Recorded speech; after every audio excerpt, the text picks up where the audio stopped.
os conceitos, seu conteúdo, as vedações, algumas vedações. Não vamos ver todas, algumas vedações lá do artigo 167 da Constituição Federal, da CF, de 88.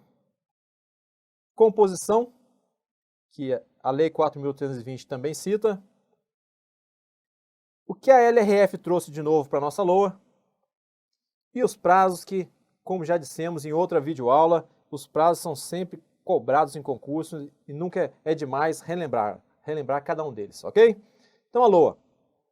A LOA deverá conter de forma consolidada as receitas e as despesas, vou colocar aqui, da administração direta e indireta, os poderes, as autarquias, os fundos, empresas estatais, com destaque para os orçamentos fiscal, seguridade social e de investimento.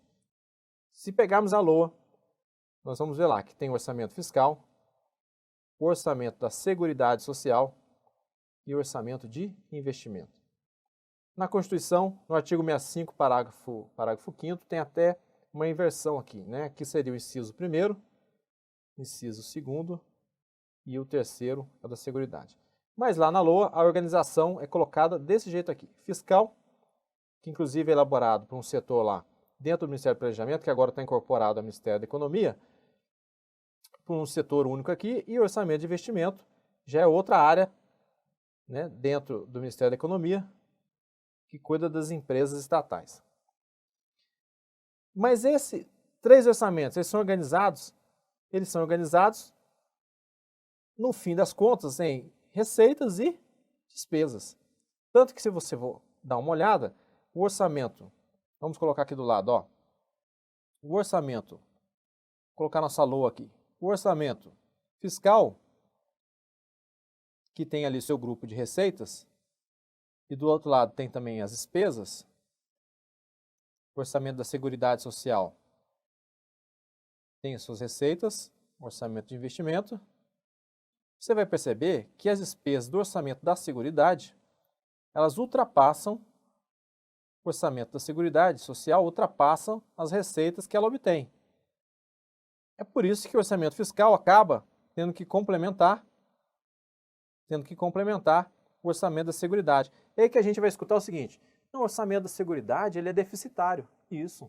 O orçamento da Seguridade é deficitário, porque as receitas que ele recolhe não conseguem mais pagar, fazer frente a todas as despesas. Então, do orçamento fiscal, são trazidas receitas, recursos para complementar o orçamento da Seguridade, senão não teria como pagar os benefícios previdenciários. Por isso que o orçamento fiscal vem e fazer a cobertura do orçamento da Seguridade. Então, olha só, essa LOA, receita e despesa, nesses 3 orçamentos. Cai na sua prova isso? Cai, e cai muito. Cai principalmente o conceito aqui de cada um desses orçamentos. Também cai que o orçamento, ó, você não pode esquecer que apesar de ter 3 orçamentos, ele continua sendo um orçamento uno. É o princípio da totalidade, né, ó, unidade. Os 3 orçamentos compõem uma peça orçamentária. Então você tem o orçamento fiscal, o orçamento da Seguridade Social e o orçamento de investimento. Eles fazem parte de um único orçamento, apesar de ter a divisão em 3. É o famoso exemplo aí que eu costumo dar nas minhas aulas. Se você tem a sua casa e ela é dividida em 1, 2, 3, 4 cômodos, 2 quartos, 3 quartos, uma sala, uma cozinha, continua sendo a sua casa. Então o orçamento, apesar de ter as 3 divisões, os 3 orçamentos, as 3 categorias de orçamento, as 3 esferas de orçamento, fiscal, seguridade e investimento, não deixa de ser o orçamento federal da União. Não é isso? Então fique tranquilo, princípio da unidade, princípio da totalidade, temos as aulas lá de princípios e vamos conversar muito mais sobre esses princípios. Mas aqui, para a gente desenhar essa característica importante do orçamento, que é as suas subcategorias, os 3 orçamentos. Há algum tempo existia outro orçamento. Já existia o orçamento antes da Constituição de 88, o orçamento monetário, que as bancas gostam de relembrar e dizer o seguinte: o orçamento monetário compõe o orçamento da União. Não existe mais orçamento monetário. Antes da Constituição, apenas o orçamento fiscal era deliberado pelo Congresso. Esse orçamento monetário e até os orçamentos das estatais não passavam pelo Congresso Nacional. Agora todo o orçamento tem que passar pelo Congresso, né? O cidadão, por intermédio do seu representante, tem que se pronunciar para onde vai as decisões, para onde vai os recursos que ele, de alguma forma, entrega para a administração do Estado. Beleza? Acho que para nós falar aqui sobre a LOA, era esse o início. E os conceitos. O orçamento deve conter, então, a discriminação da receita e da despesa, de forma que a evidenciar a política econômica e financeira e o programa de trabalho do governo. Isso aqui você se lembra bem, artigo 2º da Lei 4.320. Cai muito em prova e ela complementa aqui, ó, né, em obediência aos princípios lá da unidade, da universalidade e da anualidade. Complementa com esses 3 princípios. É claro que com todos os outros princípios, mas em destaque esses 3. Se você comparar, ó, a LOA lá de 1830, não, peraí, professor, 1830 já tinha LOA? Já. Não, mas tinha PPA também? Não, PPA não. Ah, tinha LDO? Também não tinha LDO, não. Só a LOA, 1830, e alguns autores consideram a primeira LOA, a LOA de 1830. Dá uma olhadinha aqui na ementa. Ó, orça a receita, fixa a despesa para o exercício 31/32. Compare agora com a lei orçamentária de vigência em 2019. Então, ó, quase 200 anos aqui, quase 200 anos aí de intervalo. A lei tal, de janeiro de 2019, estima receita e fixa despesa da União para o exercício tal, que é o de 2019. Tem semelhança? Tem muita semelhança. Então quer dizer que essa moldura institucional, essa moldura da LOA, permanece muito semelhante à de 200 anos atrás. O que acontece é o seguinte, agora temos elementos novos. O sistema de planejamento agora é composto pelo PPA, pela LDO e pela LOA. E o verbo orçar? O verbo orçar vem aí de uma origem que muitos apontam uma origem italiana, de orsare. Esse orsare, que era usado aí na navegação, que tinha a ver com a direção do barco em relação ao vento. Como havia esse direcionamento significava o quê? Uma estimativa, um calcular por alto, um estimar. Então, por isso que o orçamento público alguns apontam, vem desse verbo orçar, que tem origem lá na língua italiana. Então, o orçamento vem de estimar por alto. E também, como tinha a ligação muito com a navegação, o barco tinha que alcançar o seu objetivo, chegar em algum lugar. E o orçamento, ao final, ele tem também essa finalidade de levar aquele recurso para cumprir uma finalidade específica de despesa, de política pública, ou seja, levar aquela sociedade, levar aquele país a chegar a algum ponto, um ponto de igualdade, de liberdade, de desenvolvimento nacional, regional, de geração de emprego, de melhoria nos serviços públicos. Então, tem muita ligação. Não sei se é um pouco aí de imaginação de nós professores, mas na verdade que o orçamento de fato tem essa finalidade. Você pode usar até na sua prova subjetiva, aí, na discursiva, e a finalidade maior do orçamento é, sem dúvida nenhuma, alcançar as necessidades públicas, resolver o problema do cidadão no seu bairro, onde ele mora. Ok? 200 anos de intervalo, o verbo orçar está aí, a sua origem italiana. Vamos tocar para frente. Orçamento público é a lei materialmente mais importante do ordenamento jurídico, logo abaixo da Constituição. Quem disse? Ministro Carlos Aires Brito, não é isso? Lá no STF, nessa DIN de 2008, uma DIN interessantíssima, ela é de muita importância para a nossa disciplina AFO, para o direito financeiro, porque foi nela que o STF teve que enfrentar duas situações. Primeiro, se o STF poderia, na sua condição ali de avaliar uma lei de efeito concreto, que é o caso do orçamento, no âmbito do controle abstrato, porque a DIN é controle abstrato de constitucionalidade. O STF tinha jurisprudência anterior, dizendo que não deveria avaliar no controle abstrato uma lei de efeito concreto, que no caso são as leis do sistema de planejamento e orçamento, mas nessa DIN de 2008 houve uma revisão dessa jurisprudência e entendendo que se dessa forma agisse, o STF estaria afastando várias leis do controle. Então, leis que ficariam à margem do controle de constitucionalidade. Então, não, essas leis também têm que ser olhadas, também têm que ser verificadas pela Corte Maior.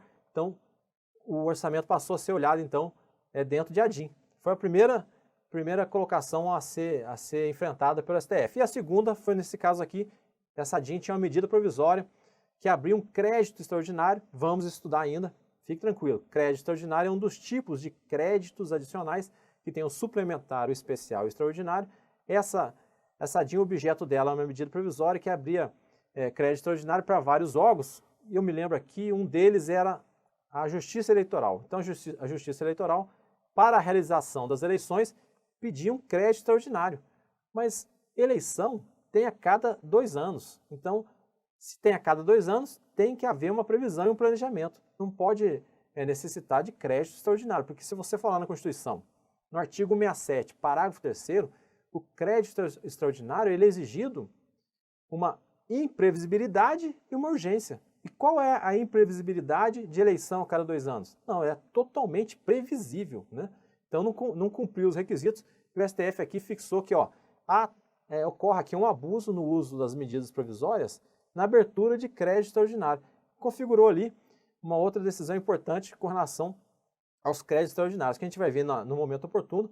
Mas só para adiantar aqui, o crédito extraordinário ele tem que cumprir, então, se é medida provisória, tem que cumprir o artigo 62, claro, né, que é da relevância e urgência da medida provisória, mas também tem que cumprir o artigo 167, parágrafo 3º, que é você ter imprevisibilidade e repete aqui a urgência, né? E essa previsibilidade tem que ter como norte os exemplos que estão lá, que é a calamidade pública, uma situação muito mais extrema de guerra, né?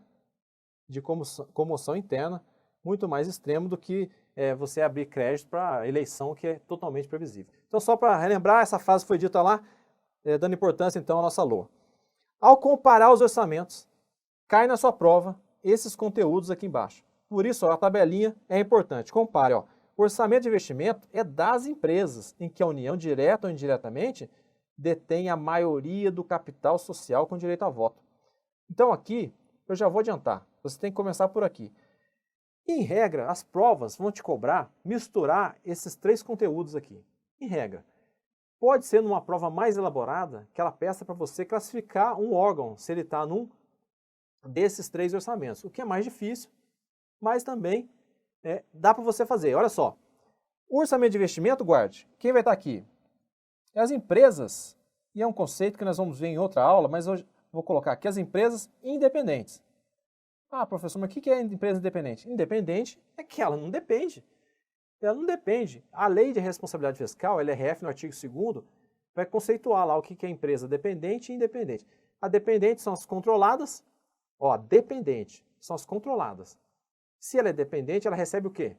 Recebe recurso do orçamento da União para pagar pessoal, isso, para pagar pessoal dela, para pagar custeio dela e também receita de capital. Mas aí tem um salvo lá, um exceto. Olha aqui, Então aqui, são as independentes. As dependentes, elas vão receber recursos da União e elas vão pagar pessoal. Se paga pessoal, então é dependente. Ou, se ela fizer um pagamento de custeio, uma estatal aqui, vamos pôr um exemplo aqui para facilitar. Por exemplo, a EBServe. Vocês já viram falar daquela empresa brasileira, a empresa que foi criada para gerenciar os hospitais universitários? Essa empresa aqui, a EBServe, ela vai fazer o seguinte. Ela vai receber recurso para pessoal ou custeio ou capital. Mas capital, isso, capital também. Mas desde que esse capital não seja para aumento da participação acionária. Se for aumento, salvo aqui,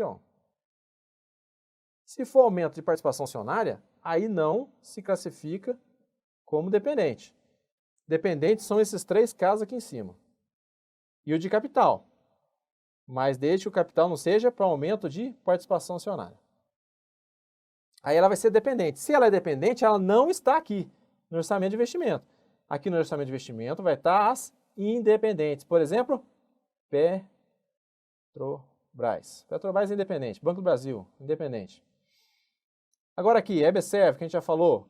A outra aqui, eu acho que a EPL, que foi criada recentemente para a gestão lá, início dos projetos do trem-bala, que parece que né, está parada. EBC também é outro exemplo, a Empresa Brasileira de Comunicação. Então essas aqui, elas vão estar onde? Em regra, ó, no orçamento fiscal. Agora, se elas têm relação com a Seguridade Social, com a Previdência, com a Seguridade Social, né, com a Previdência, com a Assistência e com a Saúde, aí elas têm que vir para cá, para o orçamento da Seguridade Social. Então vamos lá. Primeiro a gente começa por aqui. Empresa independente está no orçamento de investimento. Se ela independente, se ela for dependente, em regra ela está no orçamento fiscal. Se ela tiver relação com Previdência, Assistência Social e Saúde, ela vem para a Seguridade Social. E essa regra se aplica também aqui, ó, às entidades e órgãos vinculados a essas três áreas da administração direta e indireta, bem como fundo e fundação. Então, se você tem, vamos pegar um exemplo aqui, vamos tirar aqui agora essa característica aqui das empresas dependentes, é um conceito que, né, vamos ver quando estivermos tratando lá da LRF, mas aqui. Você vai pegar aqui um hospital, o Hospital do Exército, o Hospital HFA, Hospital das Forças Armadas. Se você pegar lá o orçamento do Hospital das Forças Armadas, ele vai ter servidores dele lá ativo, então um funcionário que está trabalhando lá dentro do hospital, ativo, e também tem os funcionários inativos, que aposentaram. Então os ativos vão ser pagos por quem? Aí você vai olhar aqui, ó, é ligado à saúde? É. Então esses ativos vão ser pagos pelo orçamento da Seguridade Social. E os inativos? Sim, os inativos também pelo orçamento da Seguridade Social. Opa, então estou entendendo. Se for um órgão ligado, uma entidade ligada à Previdência, Assistência e Saúde, vai para o orçamento da Seguridade Social. Agora, vamos pegar um outro órgão aqui. Por exemplo, a Anatel, Agência de Telecomunicação. Pegamos a Anatel. O mesmo balanço aqui, ó, com os servidores ativos e os inativos. Quem vai pagar esses servidores ativos aqui? Tem ligação com a saúde? Com a Previdência ou com a assistência? Esses ativos? Não. Então quem paga? O orçamento fiscal. Ele vai constar do orçamento fiscal. Agora, e o inativo? Está ligado à saúde? Não. Assistência? Não. Mas é a Previdência? Tá. Então quem vai pagar onde vai constar esse valor aqui dos servidores inativos é no orçamento da Seguridade Social. Então essa parte vem para cá. Quer dizer que a Anatel, então, tem parte do seu orçamento no fiscal, é a grande parte. E o restante, e o pessoal inativo da Previdência no orçamento da Seguridade Social. Isso mesmo. Então está nos dois, né? Uma parte aqui e outra parte ali. Agora, essa questão é uma questão mais elaborada de prova, né? Pedindo para você classificar onde está o órgão. Porque ó, os órgãos, assim, se for independente, é uma empresa independente, estatal independente, está lá no orçamento de investimento. Se ela for dependente, tem que tomar cuidado onde ela está. Se for ligada à Previdência, Assistência e Saúde, você classifica aquele órgão, entidade ou empresa estatal no orçamento da Seguridade. Todo o resto, por exclusão, todo o resto está no orçamento fiscal. Ok? Mas eu acho mais difícil cair assim para você classificar. O que cai mesmo é a mistura desses conceitos aqui, ó. Abrange todas as entidades e o orçamento fiscal dos poderes da União, fundo, órgãos e entidades, administração direta e indireta. E para mim, a leitura disso aqui é o que resolve na prova e é o suficiente. É o nosso conteúdo da LOA. Vamos partir agora para as vedações, lá do artigo 67. Lá tem várias vedações, né? São várias vedações. Eu trouxe algumas. O início de programa, é vedado o início de programa ou projeto que não esteja na LOA.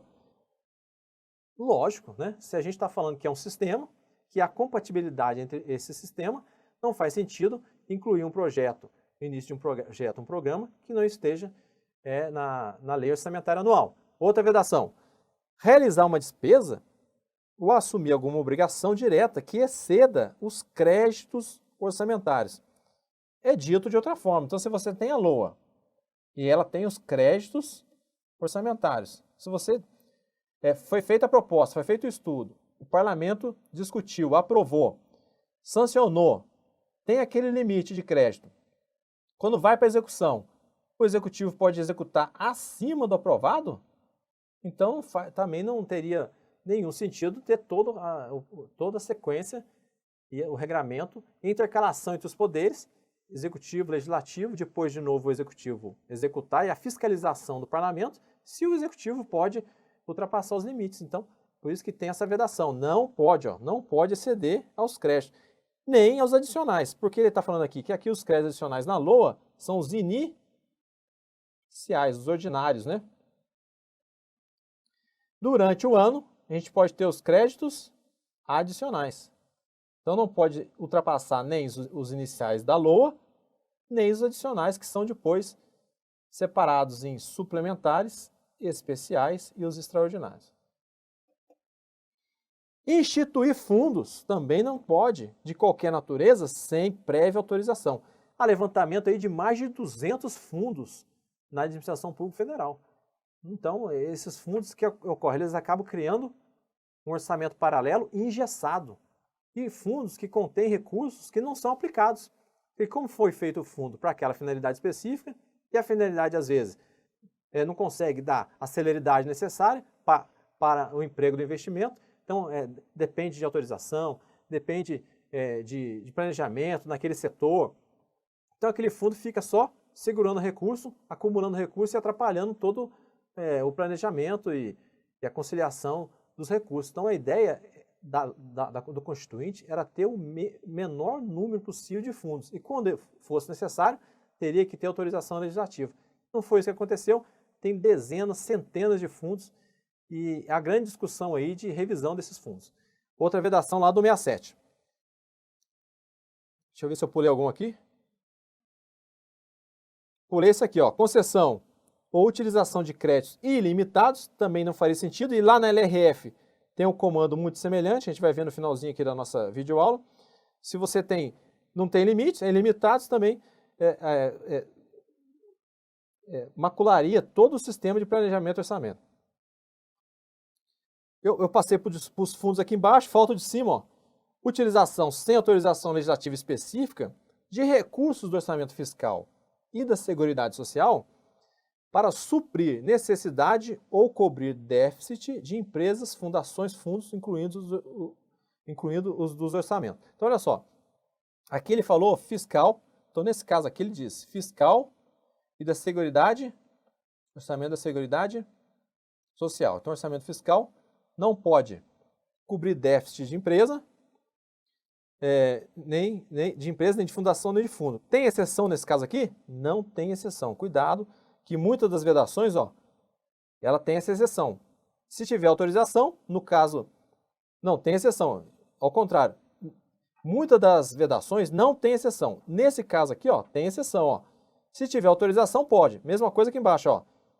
Institui fundo. Se tiver autorização, também pode. Vamos ver as anteriores. Início de programa ou projeto não incluído na LOA. Tem exceção? Nesse caso, não tem. Realização de despesa ou assunção de obrigação que exceda os créditos. Tem exceção? Não tem. Utilizar crédito ilimitado. Tem exceção? Também não tem. Você tem que guardar os casos que têm exceção e os que não têm exceção.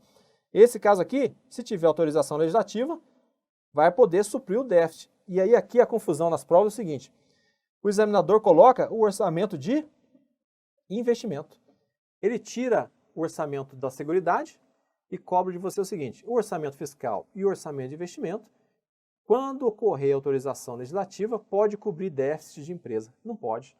Mas a ligação do orçamento de investimento com o estatal, né, faz levar você ao erro. E você não pode cair nessa. Então aqui, ó, é o orçamento fiscal e o orçamento da Seguridade Social. Ok? E aí tem o outro artigo lá que você não pode confundir. Lá no artigo 65, no artigo 65, ele vai dizer o seguinte, em um dos seus parágrafos, ele vai dizer o seguinte, que o orçamento fiscal e o orçamento de investimento vai ser usado para quê? Para diminuir as desigualdades, a gente viu em outra videoaula, diminuir as desigualdades interregionais, segundo critério lá populacional, não é isso? Mas lá, ó, orçamento fiscal e orçamento de investimento. Não tem lá o orçamento da Seguridade Social. Mas o social não tem a ver com desigualdade? Olha, na sua prova, esqueça isso.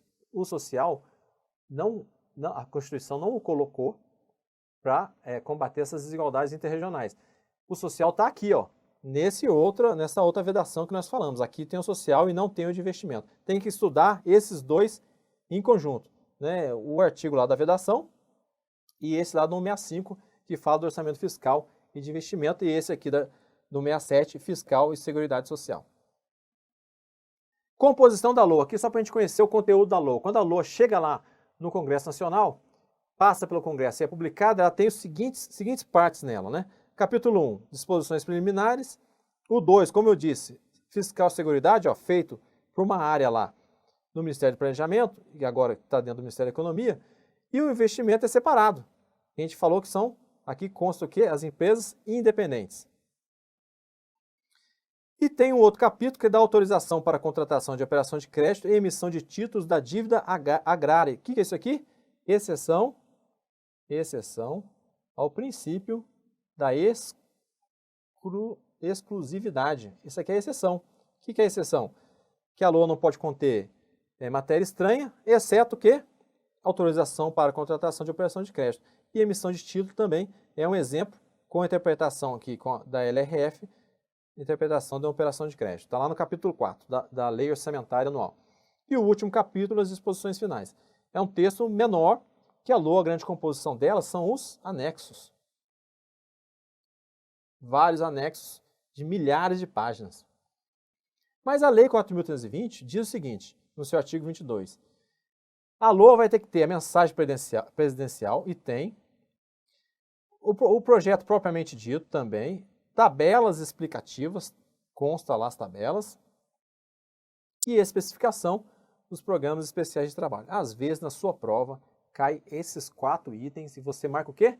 Correto. Marca lá sem pensar 2 vezes. Está correto isso aqui, é a descrição do artigo 22 e a LOA contém, de alguma forma, contém esses 4 elementos. E ainda, continua a Lei 4.320. Tem que ter sumário geral das receitas por fontes, despesas por fontes, receitas e despesas segundo as categorias econômicas. Isso aqui tudo a gente vai ver na aula nossa lá de receita e despesa. Quadro discriminativo da receita por fonte e a legislação também está lá. Dotações por órgãos do governo também está lá no nossa PELOA, depois na LOA, né? Demonstrativo, acompanharão a lei orçamentária de receita e os fundos especiais, demonstrativo da despesa, demonstrativo do Programa Anual de Trabalho, em termos de obras e prestação de serviço. E a LRF, o que a LRF trouxe para a nossa LOA? Menos do que ela levou para a LDO. Né? Menos que ela levou para a LDO, mas também tem determinação. Olha só, um anexo contendo um demonstrativo da compatibilidade da programação do orçamento com os objetivos e metas constantes lá do anexo de metas fiscais. Isso mesmo, aquele anexo de metas fiscais que está lá na LDO vai ser olhado para ele e a LOA, e para olhar, a gente vai ter esse demonstrativo aqui que acompanha a LOA. Esse demonstrativo vai acompanhar se está correspondente ao que está lá no anexo de metas fiscais e o que a LOA traz. Também tem o demonstrativo regionalizado de efeito, que corresponde à determinação que já está lá no artigo 65, parágrafo 6º da Constituição.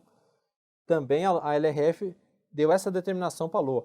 Cuidado com o quê? Com as anistias, as remissões, quando a União abre mão de recolher recursos. E hoje isso já passou da casa dos bilhões, aí, 300, quase 400 bilhões de não recolhimento de receita, né, por alguma política, alguma decisão que ocorreu e que isso aí tem que ser demonstrado nesse documento que acompanha a LOA. Então, se você for lá, se você quiser pesquisar e procurar esse documento que acompanha a LOA, você vai ter a numeração, né, o valor dessa política de subsídio que a União adota. Isso que eu estou dizendo, mais de 300 bilhões. Também tem que ter na LOA a reserva de contingência, cuja forma de utilização e montante está definido com base na receita corrente líquida e é estabelecido pela LDO. Então, a forma, a porcentagem, as regras estão na LDO. E o que está lá na LOA? Só o valor. Olha aqui a importância da LDO. Então você tem na LOA um valor, um montante, mas como vai usar as regras, isso está onde? Na LDO. Olha o papel da LDO aqui bem exemplificado. E destina para que essa reserva de contingência? Atendimento de passivos contingentes. Lembra dos passivos lá do anexo de riscos fiscais? Então, houve uma decisão da Justiça contrária à União e tem que desembolsar o recurso. Vai lá na reserva de contingência e tenta suprir aquela decisão desfavorável.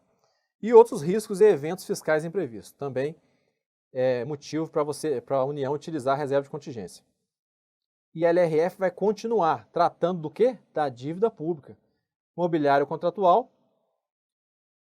Todas essas despesas devem constar onde? Na LOA. Isso, gente, a LOA, pelo princípio da universalidade, tem que constar, sim, todas as receitas e despesas relativas, inclusive, às dívidas, né? Refinanciamento também tem que estar lá na LOA. Isso a LRF veio só reforçar esse comando, né? A atualização monetária da dívida não pode seguir valores superiores aos previstos na LDO. Também é outra determinação que a LRF trouxe. E isso aqui, o próximo comando, a gente já falou. É vedado consignar na LOA um crédito com finalidade imprecisa, genérica, né? E com dotação ilimitada. Lembra lá dos créditos limitados do artigo 167? A LRF repetiu aqui de novo, repetiu mais uma vez, né? Para frisar que não, se houver crédito ilimitado, não tem por que passar mais pelo Congresso Nacional. E mais um item aqui que a gente subentende que já estaria atendido, mas a LRF determina que as receitas e despesas do Banco Central devem constar na LOA. E o final, o nosso prazo. Olha só o prazo. Você já viu isso comigo em outra videoaula. Eu só fiz aqui um outro esquema. Olha só. Mandato, no primeiro ano. Até 15 de abril, projeto de LDO. Até 17 de julho, primeiro ano, hein? Projeto devolvido ao Poder Executivo. Até 31 de agosto, desce aqui, ó, tá vendo? Ó? Continuamos aqui no primeiro ano. Se é o primeiro ano de mandato, a gente tem o PLOA e também o projeto do PPA. Se for o primeiro ano, eu coloquei aqui ó, de novo. Ó. E aí, no final, no dia 22 de dezembro, o Poder Executivo devolve o projeto de PPA para o primeiro ano. E o PLOA também. Se for o segundo ano, ó, aí não vai ter o PPA. Isso aqui é para você guardar e relembrar aí, quando você tiver com tempo. Ó. Deixa eu relembrar aqui os prazos. Em vez de ler lá no artigo 35 da DCT da Constituição, você bate o olho aqui e faz a recuperação da informação. Vamos fazer a questão para terminar? Segundo a Constituição, é permitida a realização de despesas, olha só, permitida a realização de despesas ou assunção de obrigações diretas que excedam os créditos orçamentários ou adicionais. Totalmente contrário, né, que falamos, não é permitida, é vedada. Outra questão, Instituto aqui lá do Pará. Sobre as leis orçamentárias, a LOA contempla o orçamento fiscal. Olha aqui, ó, que eu falei, ó, monetário, orçamento da Seguridade Social e orçamento de investimento. Não é monetário, já existiu antes da Constituição de 88 e as bancas gostam de trazer essa informação aí